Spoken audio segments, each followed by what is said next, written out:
ओम शांति। आज है 2 अक्टूबर 2021 और आज के साकार मधुर महावाक्य हम सुनेंगे।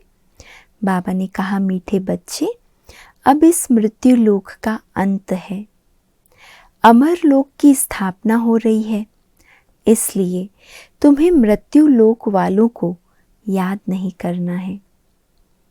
इस मृत्यु लोक का अब अंत है, अमर लोक की स्थापना हो रही है, इसलिए तुम्हें मृत्यु लोक वालों को याद नहीं करना है। प्रश्न है, बाप अपने गरीब बच्चों को कौन सी स्मृति दिलाते हैं? बाप अपने गरीब बच्चों को कौन सी स्मृति दिलाते हैं? उत्तर है, बच्चे, जब तुम वाइसलेस अर्थात पवित्र थे तो बहुत सुखी थे। तुम्हारे जैसा साहूकार दूसरा कोई नहीं था। तुम अपार सुखी थे। धरती, आसमान सब तुम्हारे हाथ में था। प्रकृति के भी हम मालिक थे, प्रकृति दासी थी। अब बाप तुम्हें फिर से साहूकार बनाने आए हैं। तो ये स्मृति बाबा हम गरीब बच्चों को दिलाते हैं। गीत है नयनहीन को राह दिखाओ प्रभु। ओम शांति, ओम शांति। मीठे मीठे रूहानी बच्चों, आत्माओं ने गीत सुना। किसने कहा? आत्माओं के रूहानी बाप ने। रूहानी बाप को रूहानी बच्चों ने कहा, बाबा। बच्चे क्या कहते हैं प्यार से? बाबा। उनको ईश्वर भी कहा जाता, पिता भी कहा जाता। कौन सा पिता? परम पिता। बाप है दो, एक लौकिक, दूसरा पारलौकिक। लौकिक बाप के बच्चे पारलौकिक बाप को बुलाते हैं, पुकारते हैं, हे बाबा। बाबा का नाम पुकारते हैं, हे बाबा। तो बाबा कह रहे, नाम क्या है? शिव। वह शिव निराकारी पूजा जाता है, उनको कहा जाता है सुप्रीम फादर। लौकिक बाप को सुप्रीम नहीं कहा जाता। ऊंचते ऊंच सभी आत्माओं का बाप एक ही है। सभी जीव आत्माएं उस बाप को याद करती है। आत्माएं ये भूल गई है कि हमारा बाप कौन है। पुकारते हैं, ओ गॉड फादर, हम नयनहीन को नयन दो तो हम अपने बाप को पहचाने। भक्ति मार्ग में हम अंधे बन ठोकरें खाते रहते हैं, अब इन ठोकरों से छुड़ाओ। बाप ही कल्प कल्प आकर भारत को हेवन बनाते हैं। अब कलयुग है, सतयुग आने वाला है। कलयुग और सतयुग के बीच को संगम कहा जाता है। ये है पुरुषोत्तम संगम। बेहद का बाप आकर जो भ्रष्टाचारी बन गए हैं, उन्हों को श्रेष्ठाचारी पुरुषोत्तम बनाते हैं। लक्ष्मी नारायण पुरुषोत्तम थे। लक्ष्मी नारायण की डिनाइस्टी का राज्य था। ये बाप आकर स्मृति दिलाते हैं, तुम भारतवासी आज से 5000 वर्ष पहले स्वर्गवासी थे, अब नर्कवासी हो। आज से 5000 वर्ष पहले भारत हेवन था। भारत की बहुत महिमा थी, सोने हीरे के महल थे, अब कुछ नहीं है। उस समय और कोई धर्म नहीं था, सिर्फ सूर्यवंशी थे।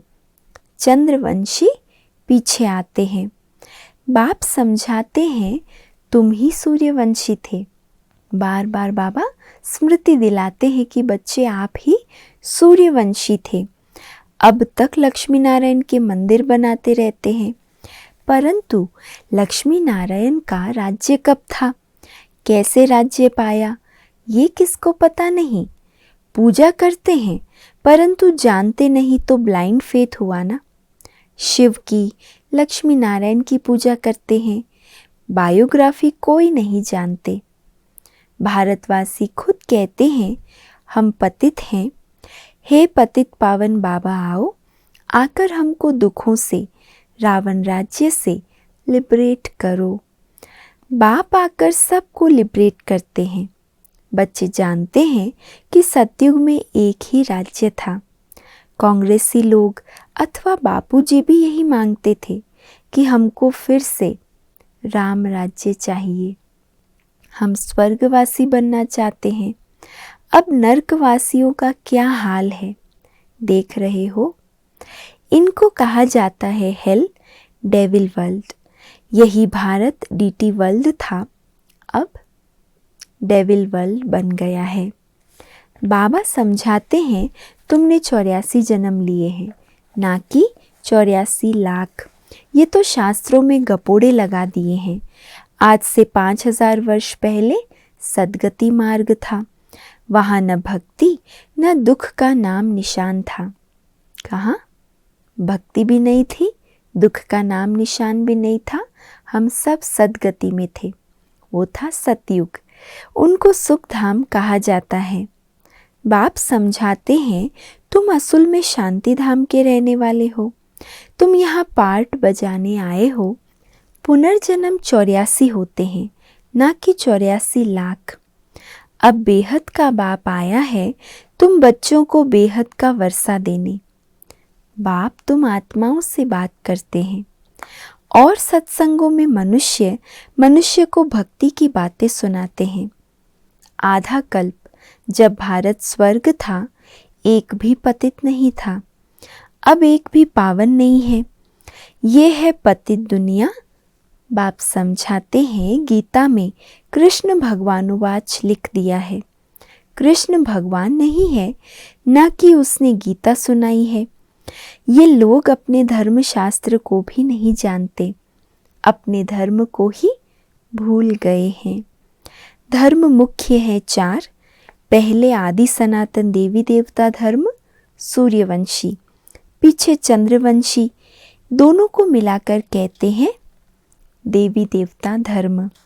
वहाँ दुख का नाम नहीं था। 21 जन्म तुम सुख धाम में थे।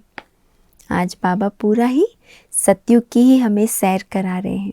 हम सतयुग में क्या थे, कितने गुणवान थे, कितने कर्म श्रेष्ठ, धर्म श्रेष्ठ, संपूर्ण निर्विकारी थे। तो बाबा कहते हैं आप बच्चों ने 84 जन्म लेते लेते विस्मृति को पाया। अब बाबा आकर फिर से स्मृति दिलाते हैं कि 21 जन्म तुम सुख धाम में थे। फिर रावण राज्य भक्ति मार्ग शुरू होता है। शिव बाबा कब आते हैं? जैसे बाबा बीच बीच में कहानी में बच्चों को पूछा जाता है ना, अच्छा बताओ इसके बाद क्या हुआ होगा, अब क्या हुआ होगा। या बच्चे भी कहानी सुनाने वाले को पूछते हैं ना, आगे बताओ क्या था क्या था। बहुत उमंग में आते हैं। तो बाबा भी हम बच्चों को जैसे एक सतयुग की कहानी सुना रहे। फिर उसके बाद क्या हुआ, मैं कब आया, आकर क्या किया।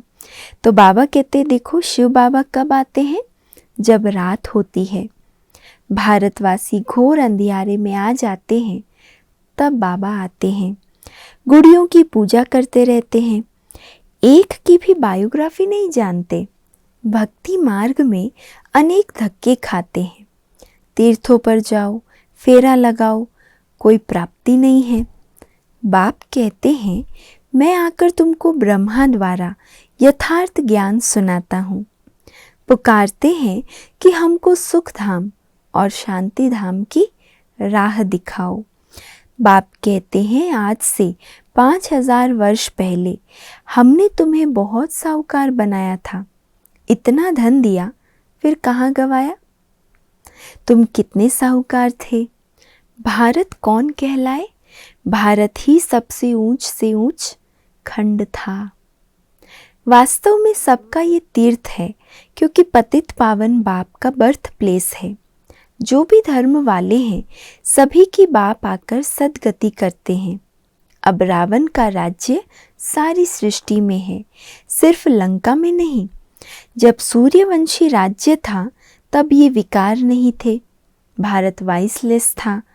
अब विशस है, सब नरकवासी है। सतयुग में जो देवी संप्रदाय थे वे फिर 84 जन्म भोग आसुरी संप्रदाय बने हैं, फिर दैवी संप्रदाय बनने हैं। भारत बहुत साहूकार था, अब गरीब बना है, इसीलिए भीख मांग रहे हैं। बाप तुम गरीब बच्चों को स्मृति दिलाते हैं, बच्चे तुम कितने सुखी थे। स्मृति आई हम सबको अभी। कितनी बार बाबा ने आज स्मृति दिलाई कि आप क्या थे, सतयुग में कैसे थे, कितने सुखी थे, धनवान थे, अब क्या बन गए हो। तो बाबा कहते मैं स्मृति दिलाता हूँ बच्चे, तुम कितने सुखी थे। तुम्हारे जैसा सुख किसको मिल नहीं सकता। धरती आसमान सब तुम्हारे हाथों में था। शास्त्रों में कल्प की आयु लंबी बताकर सभी को कुंभकर्ण की आसुरी नींद में सुला दिया है। लाखों वर्ष आयु कहकर सबको कुंभकर्ण की अज्ञान की नींद में सुला दिया है। ये भारत शिव बाबा का स्थापन किया हुआ शिवालय था। वहाँ पवित्रता थी। उस नई दुनिया में देवी देवता राज्य करते थे। मनुष्य तो ये भी नहीं जानते कि राधे कृष्ण का आपस में क्या संबंध है। दोनों अलग अलग राजधानी के थे।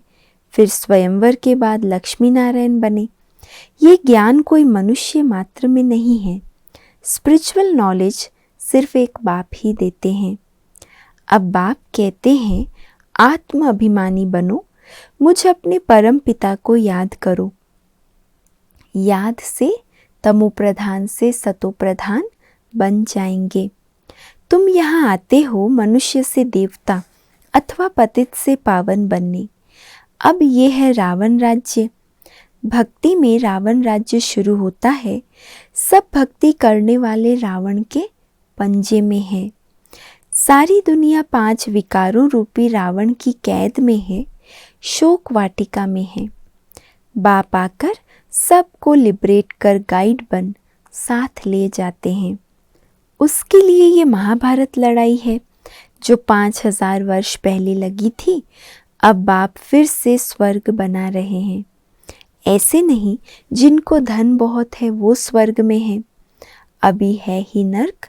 पतित पावन बाप को कहा जाता है, ना कि नदी को। पतित पावन एक बाबा को ही कहा जाता है, नदियों को पतित पावनी नहीं कहेंगे। ये सब है भक्ति मार्ग। ये बातें बाबा ही आकर समझाते हैं। अब ये तो जानते हो, एक है लौकिक बाप, दूसरा है पारलौकिक, तीसरा है अलौकिक। तो सतयुग में होते हैं, सतयुग में कितने बाप होते हैं? एक। सिर्फ लौकिक बाप का हमें परिचय होता है। फिर द्वापर कलयुग में 2 पिता का परिचय होता है, लौकिक और पारलौकिक। लेकिन जब संगम युग आता है तो हमें 3 पिता का परिचय मिलता है, लौकिक पिता, पारलौकिक पिता शिव बाबा और अलौकिक पिता प्रजापिता ब्रह्मा बाबा। अब पारलौकिक बाप शिव बाबा ब्रह्मा द्वारा ब्राह्मण धर्म स्थापन करते हैं। ब्राह्मणों को देवता बनाने के लिए राजयोग सिखलाते हैं। आत्मा ही पुनर्जन्म लेती है।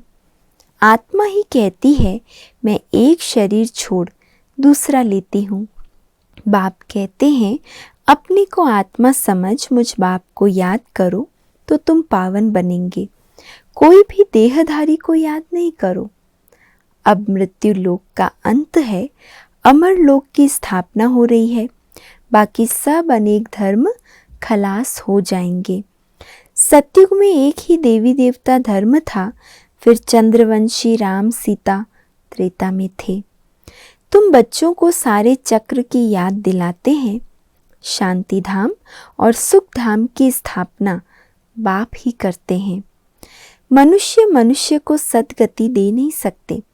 वह सब है भक्ति मार्ग के गुरु जो स्वयं ही सद्गति ढूंढ रहे हैं। तो बाबा कहते वो किसी और को सद्गति कभी दे ना सके। कोई भी देहधारी किसी को सद्गति दे नहीं सकते। अभी तुम हो ईश्वरीय संतान, बाबा से राज्य भाग्य ले रहे हो। ये राजधानी स्थापन हो रही है। प्रजा तो बहुत बननी है। कोटों में कोई राजा बनते हैं। सतयुग को कहा जाता है फूलों का बगीचा, अब है कांटों का जंगल। रावण राज्य बदल रहा है, विनाश होना है। ये ज्ञान अब तुमको मिल रहा है। लक्ष्मी नारायण को ये ज्ञान नहीं रहता। प्राय लोप हो जाता है। भक्ति मार्ग में बाप को कोई भी यथार्थ नहीं जानते। बाप है रचयिता, ब्रह्मा विष्णु शंकर भी रचना है। सर्वव्यापी कहने से वर्षे का हक खत्म हो जाता है। बाबा आकर सबको वर्षा देते हैं। 84 जन्म वही लेते हैं जो पहले पहले सतयुग में आते हैं। क्रिश्चियन लोग करके 40 जन्म लेते होंगे। एक भगवान को ढूंढने के लिए कितने धक्के खाते हैं। अब तुम धक्के नहीं खाएंगे। दुनिया वाले एक परमात्मा को ढूंढने के लिए कितने धक्के खाते हैं, कितने धर्म बन गए, कितने अलग अलग मठ पंथ भाषाओं के कारण कितने वाद विवाद हैं। बाबा कहते अब तुम बच्चों को सही ठिकाना मिल गया है। अब आप बच्चे धक्के नहीं खाते। एक बाप को याद करो तो तमो प्रधान से सतो प्रधान बन जाएंगे। ये है यात्रा, ये है गॉड फादरली यूनिवर्सिटी। तुम्हारी आत्मा पढ़ती है। साधु संत कह देते आत्मा निर्लेप है, लेकिन आत्मा ही कर्मों अनुसार दूसरा जन्म लेती है। आत्मा ही अच्छा या बुरा कर्म करती है। इस समय कलयुग में तुम्हारे कर्म विकर्म होते हैं। सतयुग में क्या होगा? सतयुग में कर्म विकर्म तो नहीं होंगे, पुण्य कर्म भी नहीं होंगे, श्रेष्ठ कर्म भी नहीं होंगे, लेकिन कर्म अकर्म होते हैं। जो भी कर्म कर रहे हैं उसका कोई वहाँ हिसाब किताब नहीं बनता, ना अच्छा ना बुरा, क्योंकि जो हमने संगम पर जमा किया वो प्रारब्ध हम सतयुग में भोगते हैं।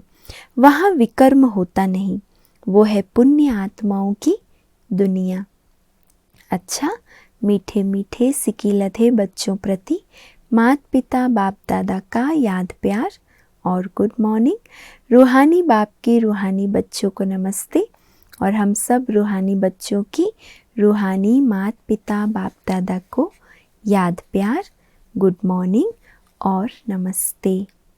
आज धारणा के लिए मुख्य सार है, पहला, एक बाप से बेहद का वर्षा लेना है। देने वाला भी एक है और वर्षा भी बेहद का है। तो बाबा कहते एक बाप से बेहद का वर्षा लेना है, श्रेष्ठ कर्म करने हैं। जब बाप मिला है तो किसी भी प्रकार के धक्के नहीं खाने हैं। न तन से भटकना है, ना अपने मन से। मन को भी ठिकाना मिल गया, तन को भी ठिकाना मिल गया।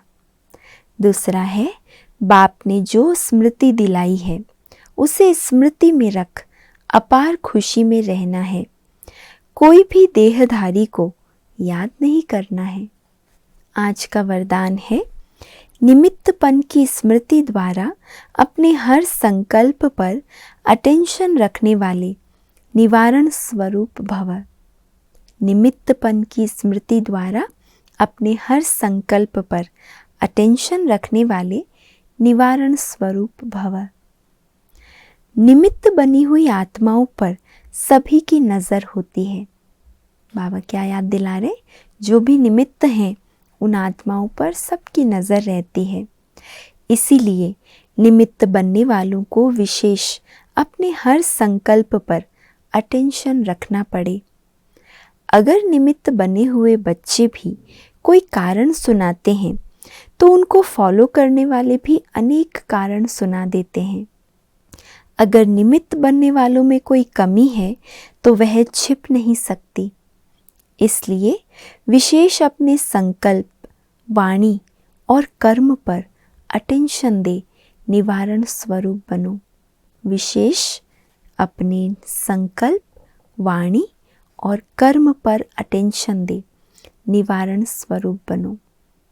कारण नहीं सुनाना है, निवारण स्वरूप बनना है। स्लोगन है, ज्ञानी तो आत्मा वह है जिसमें अपने गुण व विशेषताओं का भी अभिमान ना हो। ज्ञानी तो आत्मा वह है जिसमें अपने गुण व विशेषताओं का भी अभिमान ना हो। और इसके बाद है मातेश्वरी जी के अनमोल महावाक्य।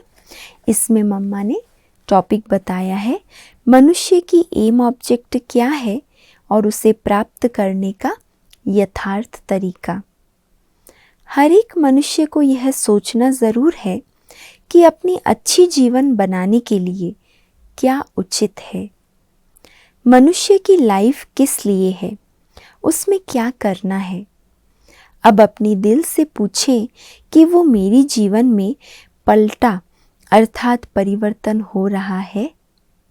मनुष्य जीवन में पहले तो नॉलेज चाहिए, फिर इस जीवन की एम ऑब्जेक्ट क्या है। ये तो ज़रूर मानेंगे कि इस जीवन को सर्वदा सुख और शांति चाहिए। क्या अभी वो मिल रही है? ये सब प्रश्न मम्मा स्वयं से पूछने के लिए कहते हैं कि जैसे मनुष्य जीवन तो जी रहा है, लेकिन उनसे कहो कि मानव जीवन का एम ऑब्जेक्ट क्या है, मनुष्य जीवन में नॉलेज किसको कहा जाता है, क्या वो सब हमारे पास है?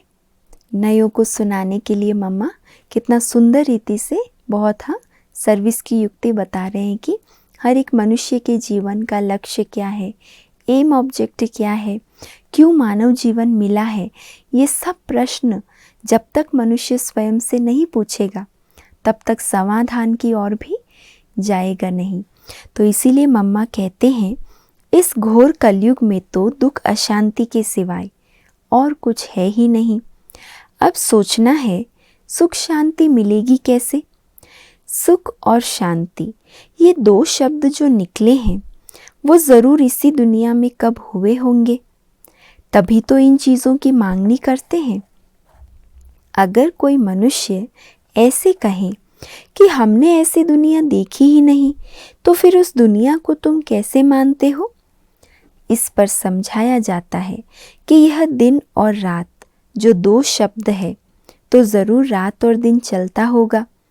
ऐसे कोई नहीं कह सकते कि हमने देखी ही रात है तो दिन को मानूं कैसे। कितना अच्छा आंसर मम्मा ने दिया कि ऐसे समझाओ, लेकिन जब दो नाम है तो उनका पार्ट भी होगा। वैसे हमने भी सुना है कि इस कलयुग से कोई ऊंची स्टेज भी थी जिसको सतयुग कहा जाता है। अगर ऐसा ही समय चलता रहे तो फिर उस समय को सतयुग नाम क्यों दिया गया। तो यह सृष्टि अपनी स्टेज बदलती रहती है, जैसे किशोर, बाल, युवा, वृद्ध, अलग अलग अवस्थाएं आती हैं ना, बदलते रहते हैं। वैसे सृष्टि भी बदलती रहती है। आज की जीवन और उस जीवन में कितना फर्क है, तो उस श्रेष्ठ जीवन को बनाने का प्रयत्न करना है। तो यह है मानव जीवन का सही लक्ष्य, और उस लक्ष्य को प्राप्त करने के लिए नॉलेज जो चाहिए वो जीवन में धारण करनी है। दूसरा मम्मा ने टॉपिक बताया है निराकारी दुनिया, आकारी दुनिया और साकारी दुनिया का विस्तार। इस पूरे ब्रह्मांड के अंदर तीन दुनियाएं हैं। एक है निराकारी दुनिया, दूसरी है आकारी और तीसरी है साकारी। अब ये तो जान लिया कि निराकारी सृष्टि में तो आत्माएं निवास करती है और साकार सृष्टि में साकार मनुष्य संप्रदाय निवास करते हैं। बाकी है आकारी सूक्ष्म सृष्टि। अब विचार चलता है, क्या यह आकारी सृष्टि सदा ही है या कुछ समय उसका पार्ट चलता है। दुनियावी मनुष्य तो समझते हैं सूक्ष्म दुनिया कोई ऊपर है, वहाँ फरिश्ते रहते हैं, उसको ही स्वर्ग कहते हैं, वहाँ जाकर सुख भोगेंगे। लेकिन अब ये तो स्पष्ट है कि स्वर्ग और नरक इस सृष्टि पर ही होता है। बाकी ये जो सूक्ष्म आकारी सृष्टि है, जहाँ शुद्ध आत्माओं का साक्षात्कार होता है, वो तो द्वापर से लेकर शुरू हुए हैं। जब भक्ति मार्ग शुरू होता है तो इससे सिद्ध है निराकार सृष्टि और साकार सृष्टि सदा है ही है। बाकी सूक्ष्म दुनिया सदा तो नहीं कहेंगे, उसमें भी खास ब्रह्मा विष्णु शंकर का साक्षात्कार इसी समय हमको होता है, क्योंकि इसी समय परमात्मा तीन कर्तव्य करने के लिए तीन रूप रचते हैं। तो मम्मा ने निराकारी दुनिया, साकारी दुनिया और आकारी दुनिया तीनों का अंतर बताया कि किस समय कौन सी दुनिया का पार्ट चलता है। विशेष साकारी और निराकारी दुनिया तो सदा है ही, बाकी आकारी दुनिया की पहचान हमको बाबा संगम पर आकर देते हैं। और आज का व्यक्त इशारा है जो हम इस टॉपिक पर सुन रहे हैं कि त्याग वृत्ति द्वारा तपस्वी मूर्त बनो। इसमें आज का है, अब अपने ईश्वरीय ब्राह्मणपन के सर्वस्व त्यागी की पोजीशन में स्थित रहो। अब अपने ईश्वरीय ब्राह्मणपन के सर्वस्व त्यागी की पोजीशन में स्थित रहो। हद की पोजीशन कि मैं सबसे ज़्यादा सर्विसेबल हूँ, प्लानिंग बुद्धि हूँ, इन्वेंटर हूँ, धन का सहयोगी हूँ, दिन रात तन लगाने वाला हार्ड वर्कर हूँ या इंचार्ज हूँ, इस प्रकार के हद के नाम मान और शान के उल्टे पोजीशन को छोड़ अब त्यागी और तपस्वी मूर्त बनो। अलौकिक जीवन में भी हम जो इस प्रकार के नाम मान शान के उल्टे अभिमान में आ जाते हैं, तो बाबा कहते हैं इन सब हद के नशों को छोड़ अब क्या याद रखो, ईश्वरीय ब्राह्मणपन और सर्वस्व त्यागी की पोजीशन में स्वयं को स्थित करो। अच्छा, ओम शांति।